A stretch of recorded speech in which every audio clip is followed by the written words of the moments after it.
Bienvenue à la grande édition de la télévision rwandaise dont voici le sommaire. Le Rwanda, le Burundi et la Tanzanie devraient commencer à bénéficier de l'électricité provenant de la centrale hydroélectrique de Rusumo avant la fin de cette année 2022.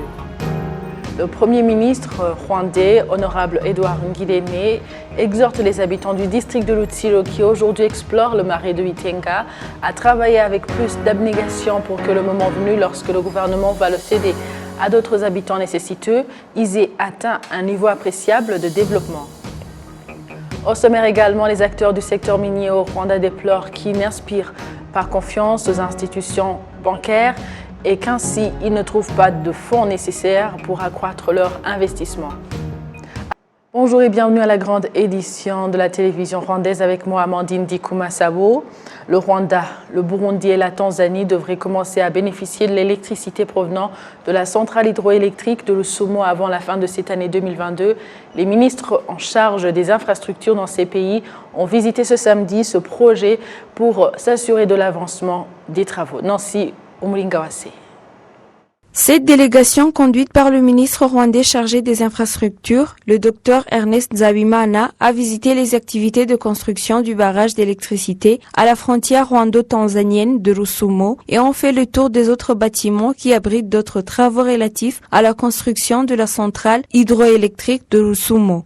Ces bâtiments se trouvent à 5 km de la centrale côté tanzanien. À l'issue de cette visite, les ministres des infrastructures ont échangé sur le déroulement actuel des activités de ce projet. La centrale hydroélectrique de Rusumo à la frontière entre le Rwanda, le Burundi et la Tanzanie devrait générer 80 MW d'électricité. Actuellement, les travaux de construction de la centrale de Rusumo sont à 97% de la fin, alors que l'aménagement des lignes électriques se situe à 93%.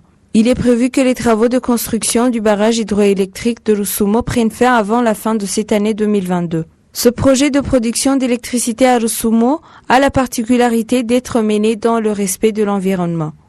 Les 80 MW d'électricité produits seront partagés à parts égales entre les trois pays. Sa mise en œuvre permettra d'accroître la capacité d'approvisionnement en électricité renouvelable afin de combler le déficit énergétique et de permettre aux pays de faire face à leur faible taux d'accès à l'énergie.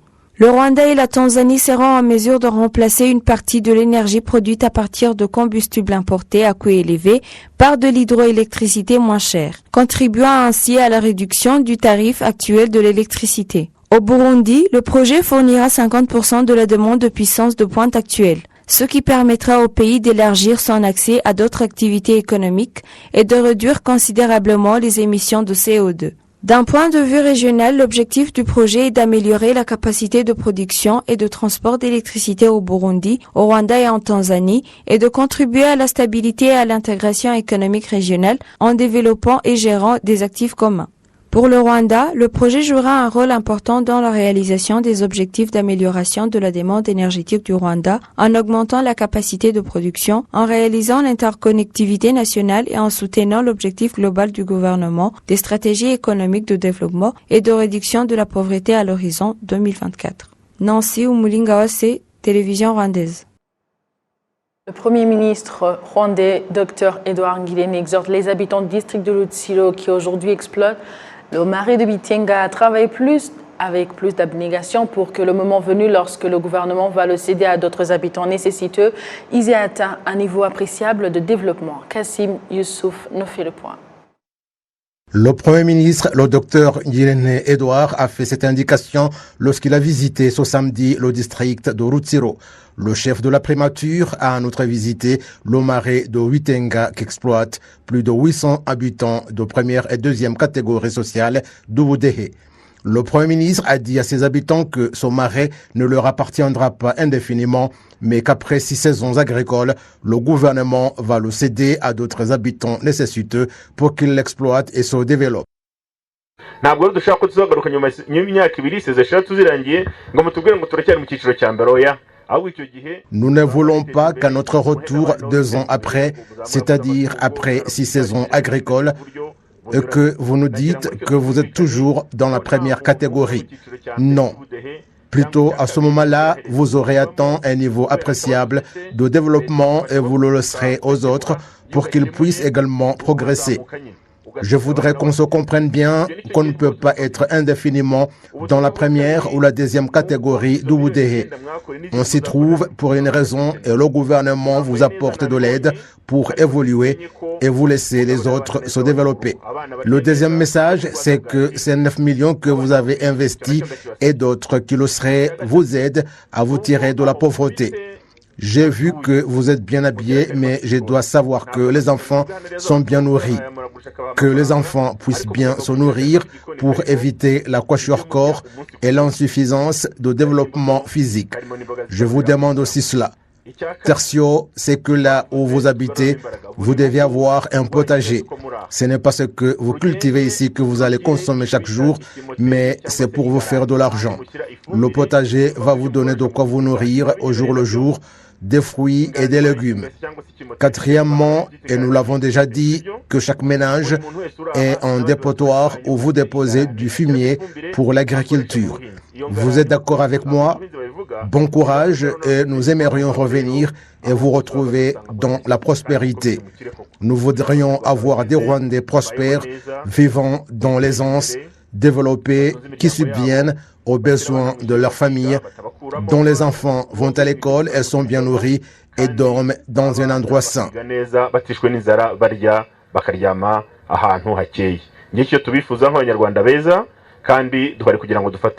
Les habitants qui exploitent ce marais ont dit au Premier ministre que depuis qu'ils ont commencé à l'exploiter, la production qui en provient est à hauteur de 90%. Ils lui ont cependant présenté les défis auxquels ils sont confrontés, notamment que les fertilisants qu'ils reçoivent sont peu suffisants et qu'ils n'ont pas de grenier pour la conservation de leur production de pommes de terre. Je cultive ici des pommes de terre et des petits pois.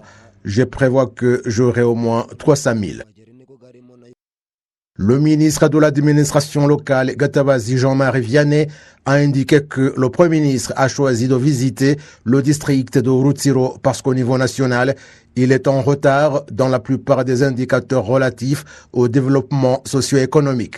Le ministre Gatabazi a en outre indiqué que les habitants qui exploitent le marais de Witenga méritent de bénéficier de toute l'aide nécessaire pour que, le moment venu, lorsque d'autres habitants vont les remplacer, ils aient pu économiquement progresser et qu'ils aient pu quitter les catégories sociales d'Ubudehe dans lesquelles ils se trouvent aujourd'hui.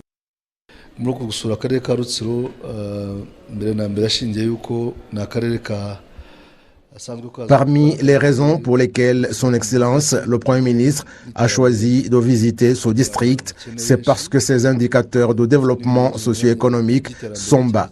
Il a beaucoup d'habitants en situation de précarité et différents problèmes de développement qui sont liés à la production agricole et la production issue des activités communautaires.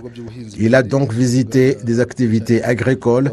Son Excellence, le Premier ministre, a en outre rendu visite aux habitants qui exploitent les marais pour se rendre compte de leur travail et a trouvé qu'ils ont constitué des équipes. Ces habitants ont dit qu'ils ont investi 9 millions et pourront avoir environ 157 millions qu'ils partageront. Il leur a conseillé qu'ils doivent travailler en étant conscients qu'ils seront remplacés par d'autres, qu'ils doivent évoluer d'une catégorie sociale à une autre supérieure. Ceux qui l'exploitent déjà doivent bénéficier de formations d'ordre technique pour que la production puisse augmenter et ils doivent bénéficier de l'aide pour avoir notamment des semences et d'intrants agricoles.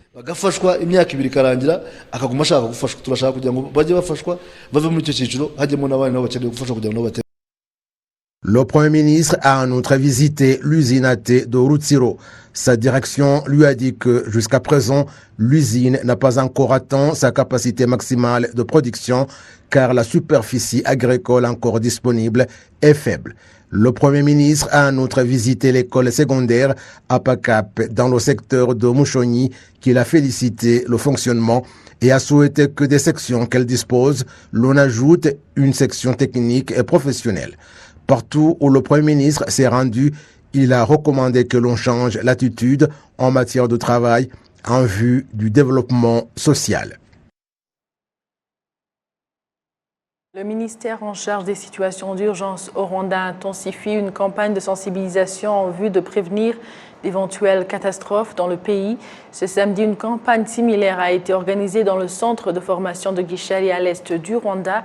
Le ministère en charge des situations d'urgence indique que cet exercice de simulation organisé vise à doter les organes différentes des capacités de lutter contre les catastrophes qui se manifestent quelquefois dans la province de l'Est. Il s'agit entre autres de la famine, des inondations, des vents violents. Les autorités du district de Rwamagana comme celles de la province de l'Est en général, se félicitent de cet exercice qui a relevé leur connaissance et leur capacité de faire face aux éventuelles catastrophes qui surviendraient simultanément et porter secours aux nécessiteux en bonne et due forme.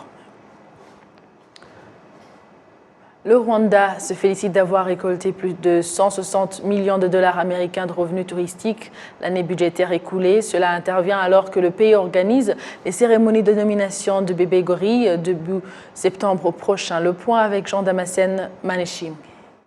Pour la 18e fois, le Rwanda organise le 2 septembre prochain les cérémonies de nomination des bébés gorilles au Parc national des volcans au nord du Rwanda. Ces cérémonies se tiendront en direct après 2 ans d'absence suite à la pandémie de Covid-19. Depuis presque une vingtaine d'années, cette pratique est déjà devenue une habitude au pays des Mille Collines et se tenait habituellement au pied des volcans dans le district de Musanze au nord du Rwanda. Les instances ayant le tourisme dans leurs attributions indiquent que l'organisation de ces cérémonies démontre combien ce secteur touristique commence à se remettre de la pandémie de Covid-19 qui a fortement secoué plusieurs secteurs de la vie nationale. Ariela Kayeruka, chargée du tourisme, de la conservation de la biodiversité au Rwanda, a fait savoir que les revenus touristiques du Rwanda l'année passée sont estimés à plus de 160 millions de dollars américains, soit environ 170 milliards de francs rwandais.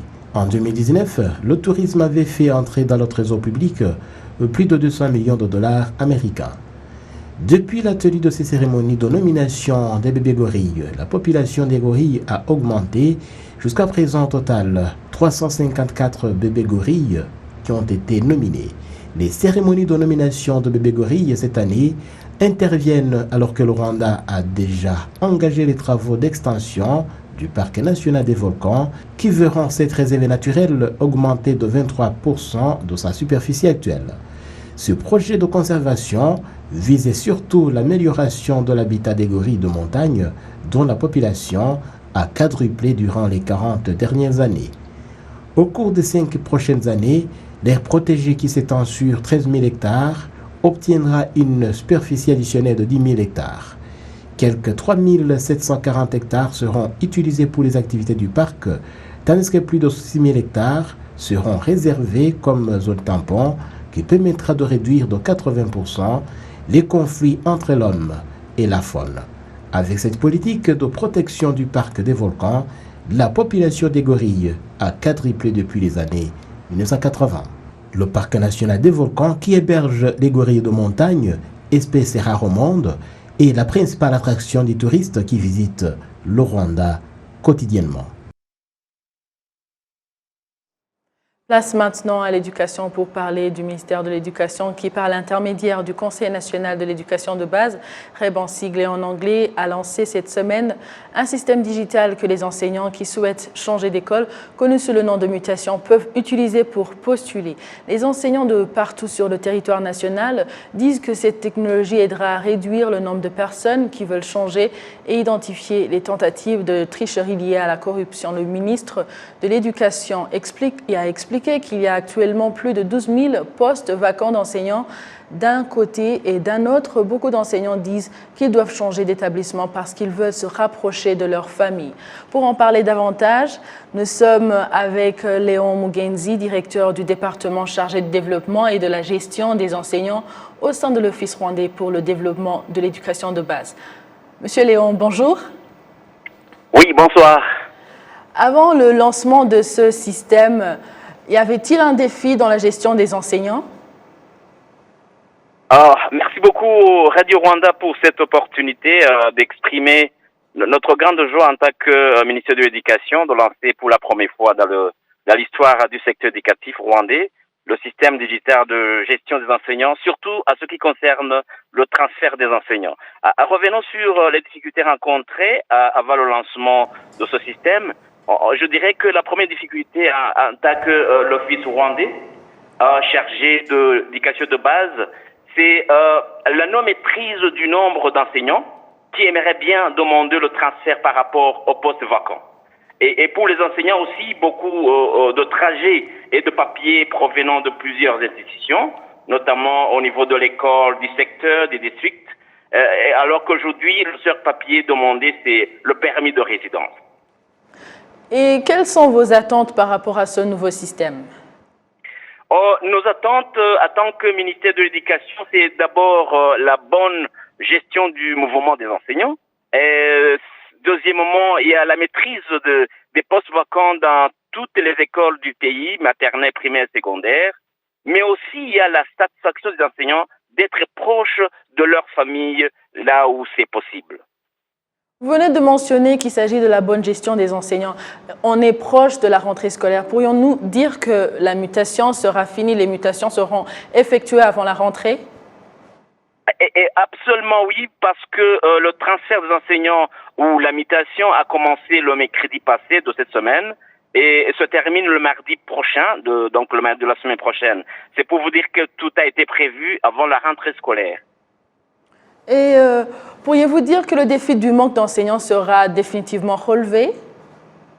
Oui, le défi du manque d'enseignants sera bientôt définitivement résolu car nous avons commencé à temps le recrutement des enseignants, des nouveaux enseignants, pour l'année scolaire 2022-2023 et le placement de ces enseignants est prévu au début du mois de septembre.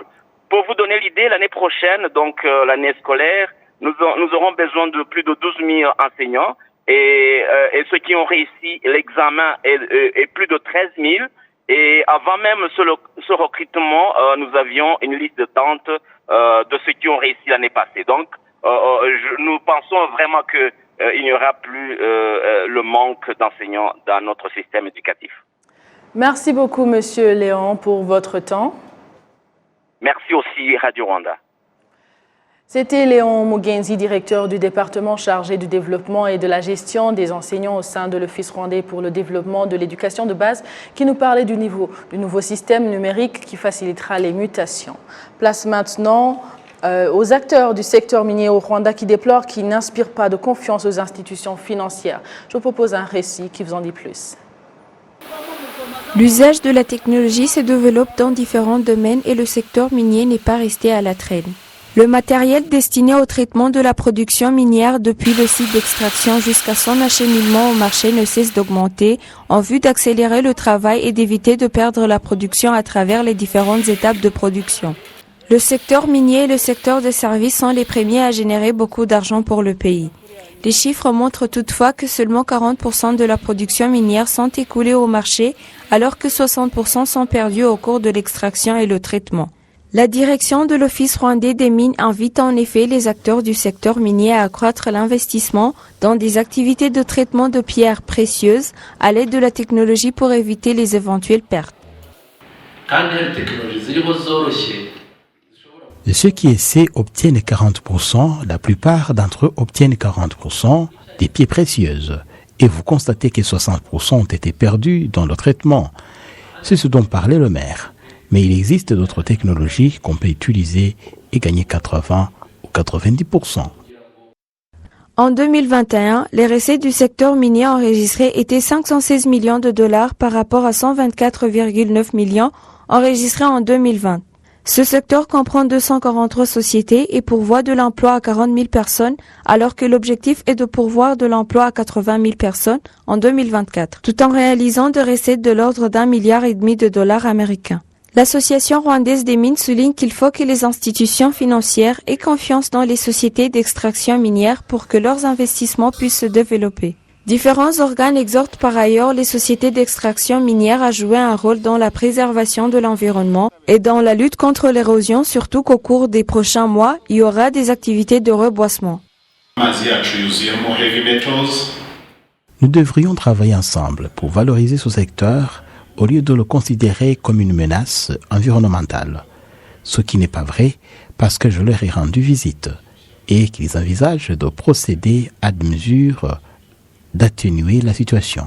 Lors de la réunion de l'Assemblée générale de l'Association rwandaise des mines, les participants ont échangé sur les progrès du secteur minier et ont élu le nouveau bureau avec toujours en tête Kalima Jean-Malik pour un mandat de 3 ans. La ville de Kigali a promis aux sociétés d'extraction minière au Rwanda un terrain où construire un bâtiment ou travailler.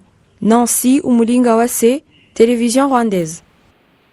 La direction du service national de réhabilitation indique vouloir collaborer avec d'autres organes pour poursuivre les parents qui n'accomplissent pas leur devoir d'éducation. Indication faite lorsque des parents et des dirigeants en provenance de 24 districts se sont rendus à Gitagata pour rendre visite aux locataires de ce centre. Kassim Youssouf. Mukaga Kwisi Dacienne est âgé de 68 ans et vit en district de Kirehe. Sa petite fille de 20 ans est au centre de Gitagata pour la réhabilitation. Elle est parmi les parents qui se sont rendus au centre de réhabilitation de Gitagata pour rendre visite à sa fille qui admet avoir outrepassé la bonne conduite et promet de changer d'attitude une fois rentrée à la maison.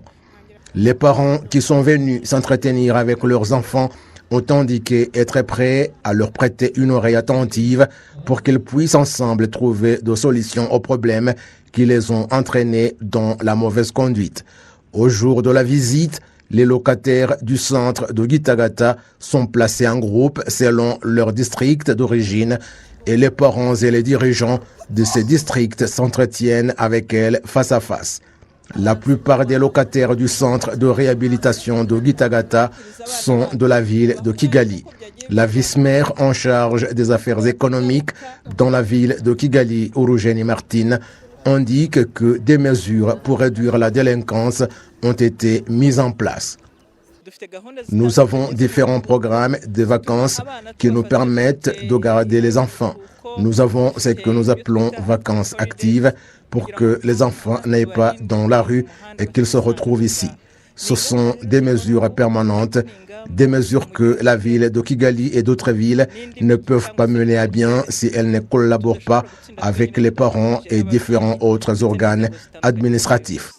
Le directeur général du service national de réhabilitation, Fred Mufuluke, indique que le problème de délinquance chez les jeunes est la conséquence des parents qui ignorent leurs devoirs alors que la loi en parle.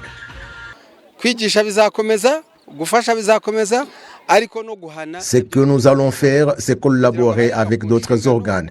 Ça fait du temps que nous éduquons, mais nous voyons que la direction que cela prend, c'est continuer d'éduquer, poursuivre l'aide, mais des sanctions doivent aussi être prises en compte pour que ceux qui n'accomplissent pas leurs responsabilités en rendent compte.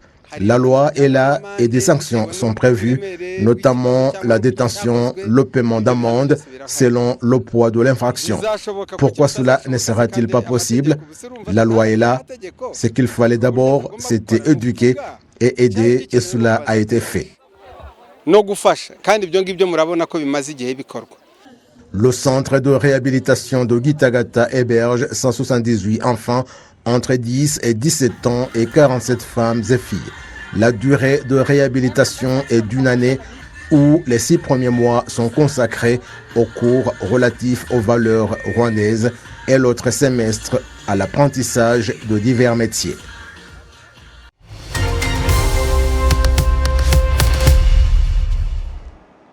Merci à vous tous qui étiez avec nous, avec toute l'équipe qui a réalisé cette grande édition. Je vous souhaite de passer une bonne suite du programme de la télévision rwandaise. Vous étiez avec Amandine Dikumasabo. À la prochaine et d'ici là, portez-vous bien.